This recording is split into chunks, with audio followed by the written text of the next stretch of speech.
नमस्कार. आज आपण बनवत आहे गव्हाची कुरडईची भाजी. या गव्हाची कुरडईची भाजी खायला खूप मस्त लागते. आमच्या घरी तर सर्वांनाच ही भाजी खूप आवडते. गव्हाची कुरडई आपण घरी सुद्धा बनवू शकतो किंवा मार्केटमध्ये सुद्धा याचे पॅकेट्स मिळतात. कुरडईचा चुरा जरी असला तरी आपण ही भाजी बनवू शकतो. तर चला मग गव्हाची कुरडईची भाजी बनवायला सुरुवात करूया. या ठिकाणी 7 ते 8 गव्हाची कुरडई घेऊन त्याला मी 1 तास अगोदर भिजत घातला आहे. आता आपण बघूया भाजीसाठी आपल्याला काय काय पाहिजे. 2 मोठे कांदे बारीक चिरून घेतले आहे, थोडासा कढीपत्ता घेतलेला आहे, 3 हिरवी मिरची बारीक चिरून घेतलेली आहे आणि भरपूर सारी कोथिंबीर घेतलेली आहे. 1 तासानंतर गव्हाची कुरडई आपल्याला पाण्यातून चाळणीमध्ये काढून घ्यायची आहे. आता आपण भाजी बनवू. कढईमध्ये तेल गरम झालेलं आहे. यात आपल्याला जिरा आणि मोहरी घालायची आहे. जिरं मोहरी तडतडून झालेली आहे. आता आपण यात मिरची आणि कांदा टाकायचा आहे आणि थोडा कढीपत्ता.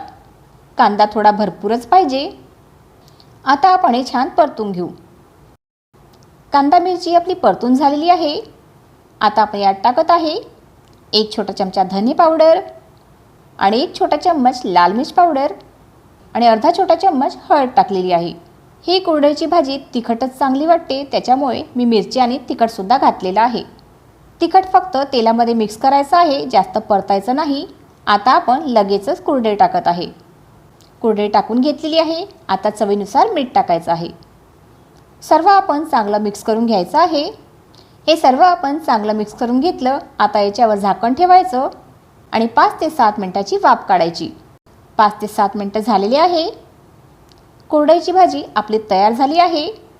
आता मी गॅस बंद केलेला आहे. आता आपण याच्यावर भरपूर सारी कोथिंबीर टाकायची आहे. मस्त गरमागरम गव्हाची कुरडईची भाजी तयार झाली आहे. ही भाजी खायला जबरदस्त लागते. अशा प्रकारे भाजी नक्की करून बघा. आजचा जर व्हिडिओ आवडला असेल तर व्हिडिओला लाईक करा, जास्तीत जास्त शेअर करा. आतापर्यंत जर माझ्या चॅनलला सबस्क्राईब नसेल केलं तर सबस्क्राईब करायला विसरू नका. धन्यवाद.